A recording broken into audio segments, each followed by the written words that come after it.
मो ब्लॉक प्रशासन को धन्यवाद देवी से पूरा पुंखानुपुंख भाव घर घर को जाकि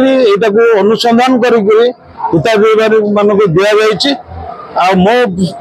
बहुत खुशी एथपाई जे जड़े प्रकृत हिताधिकारी पाई मो बहुत खुशी मो जो अनुसार प्रशासन को कही प्रशासन आज तार उचित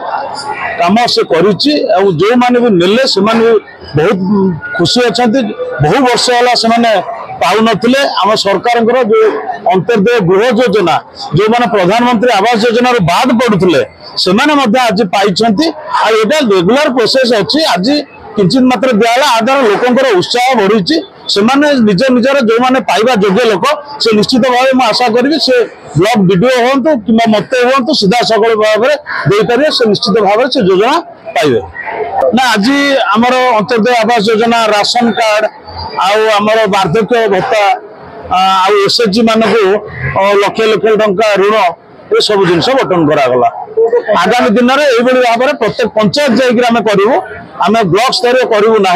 कहीं आम लोक मान ग्रहण में आज जो बेली प्रकृत हिताधिकारी जब न होते अन्य लोक कम्प्लेन करेंगे तेज से अनुसार जब प्रकृत हिताधिकारी न हो से कटा हम जब आम ब्लॉक में बसिक देदेव कि पंचायत क्या दायित्व देदेव निश्चित भाव में किसी हेरफेर हमार संभावना